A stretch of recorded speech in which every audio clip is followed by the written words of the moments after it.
YouTuber কুহিৰ পৰকীয়া প্ৰেমিক সত্যজিৎ বৰাই অৱশেষত মুখ খুলিছে। হয়, ঠিকেই শুনিছে আপোনালোকে, সত্যজিৎ বৰাই অৱশেষত মুখ খুলি সত্যজিৎ বৰাৰ পত্নীৰ আচল চৰিত্ৰ উদঙাই দিছে। তেওঁৰ পত্নীৰ যি চৰিত্ৰ, যি নষ্ট চৰিত্ৰ, সেই নষ্ট চৰিত্ৰৰ কথা অৱশেষত সত্যজিৎ বৰাই উদঙাই দিছে সামাজিক মাধ্যমত। সত্যজিৎ বৰাই কৈ গৈছে তেওঁৰ পত্নীয়ে কাৰ লগত কেনেকৈ সম্পৰ্কত আছিল সকলোবোৰ কথা। সত্যজিৎ বৰাই কিহৰ বাবে ইউটিউবাৰ কুহিৰ লগত প্ৰেমৰ সম্পৰ্ক স্থাপন কৰিব লগা হ'ল, এই প্ৰতিবেদন চালে আপোনালোকে সকলোখিনি কথা গমেই পাব। সত্যজিৎ বৰাই তেওঁৰ পত্নীৰ আচল চৰিত্ৰ এই প্ৰতিবেদনত মই আপোনালোকক জনাম, তেওঁ কিদৰে তেওঁৰ পত্নীৰ আচল চৰিত্ৰ উদঙাই দিছে। সত্যজিৎ বৰাই লিখিছে যে মোৰ জীৱনৰ ব্যক্তিগত কথা ৰাজহুৱা কৰাৰ মানসিকতা মোৰ নাছিল, তথাপিও মই নিৰুপায়। মই সত্যজিৎ বৰা বিজুমণিৰ প্ৰফাইলত থকা মানুহজন। সেই মানুহজনীৰ সৈতে এটা সম্পৰ্ক কৰিছিলোঁ 2018 চনত। সেইবোৰ কি ষড়যন্ত্ৰ আছিল বিশেষ নকওঁ। পাৰিলে মই টকাৰে জাক দিব লাগে, নিদিলে কি নাটক কৰে সেয়া তেওঁলোকৰ ঘৰৰ মানুহক সুধিব, মই নকওঁ। ছোৱালীজনী জন্মৰ পিছত ৰাতি মই ডিউটিৰ পৰা আহি অন্য ব্যক্তিৰ সৈতে কথা পাতি থকা অৱস্থাত ধৰা পেলাওঁ। 3 মহীয়া ছোৱালীজনীৰ মুখলৈ চাই তেওঁ এবাৰ চান্স বিচৰাত দুদিনৰ বাবে মাকৰ ঘৰলৈ পঠিয়াওঁ। সেয়া মই আজি পৰ্যন্ত কাকো নজনালোঁ কি কাৰণে, কিয় তাই মাকৰ ঘৰলৈ গৈছিল। হয়নে নহয় তেওঁক সুধিব। কেৱল সেয়াই নহয়, মোক ফাঁকি দি ক'ৰবালৈ যায়। ছোৱালীজনীক মই ফোনত নাপাওঁ। অৱশ্যে পিছত গম পালোঁ সাপে খাইটিৰ নিজৰ কিবা অন্য ঠাণ্ডাতহে যায়।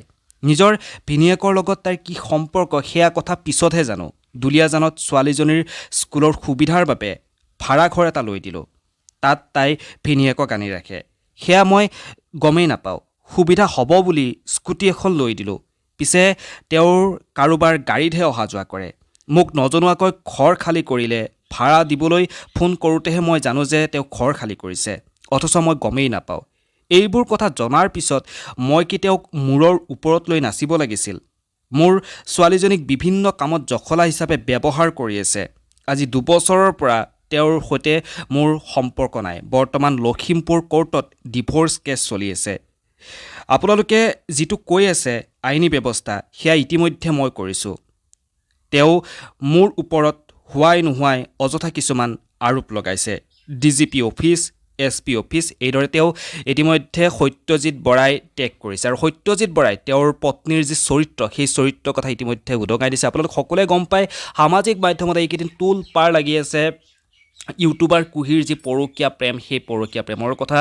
ইউটিউবাৰ কুহিয়ে মনে মনে গৈ সত্যজিৎ বৰাৰ লগত কোৰ্ট মেৰেজ কৰাৰ কথা। যিহেতু সত্যজিৎ বৰা হ'ল এজন বিবাহিত পুৰুষ, তেওঁৰ এটি সন্তান আছে, তেওঁৰ পত্নী আছে, কিন্তু কিহৰ বাবে সেই পত্নী সন্তানৰ পৰা আঁতৰি আহি তেওঁ এইদৰে কুহিৰ লগত থাকিব লগা হৈছে, সেই কথা ইতিমধ্যে সত্যজিৎ বৰাই তেওঁৰ পত্নীৰ লগত যি সম্পৰ্ক, সেই সম্পৰ্ক যে ফাট মেলিছে, তেওঁলোকৰ ডিভোৰ্চ কেছ যে ইতিমধ্যে চলি আছে, সেই কথা ইতিমধ্যে তেওঁ সামাজিক মাধ্যমত তেওঁ মুখ খুলি সকলোখিনি কথা সামাজিক মাধ্যমত লিখিছে। আৰু সত্যজিৎ বৰাই এটি গৰু চোৰৰ কেছত তেওঁ ইতিমধ্যে গ্ৰেপ্তাৰ কৰা হৈছে। যোৱাকালি আপোনালোকে গমেই পায়, গৰু চোৰ এজনক ব্যক্তি গৰু চোৰ সজাই 50,000 টকা দাবী কৰাৰ বাবে সত্যজিৎ বৰাক তেওঁক বিভিন্ন তেওঁৰ ওপৰত কেছ দিয়া হৈছিল। তেওঁ পলাই আছিল আৰু অৱশেষত যোৱাকালি লখিমপুৰ আৰক্ষীয়ে অৰুণাচলৰ পৰা তেওঁক গ্ৰেপ্তাৰ কৰিছে। গতিকে এই ঘটনাটোৱে পিছলৈ কি ৰূপ লয় সেয়া আপোনালোকে সকলোৱে গম পাব, যিহেতু এখন তালে কেতিয়াও নাবাজে। ইতিমধ্যে আপোনালোকে আগতে শুনি আছিল তেওঁৰ পত্নী বিজুমণি বৰাৰ মন্তব্যবোৰ, কল ৰেকৰ্ডিংবোৰ শুনিছিল। আৰু বিজুমণি বৰাৰ কল ৰেকৰ্ডিংবোৰ বা কুহিৰ কল ৰেকৰ্ডিংবোৰ শুনাৰ পিছত আপোনালোকে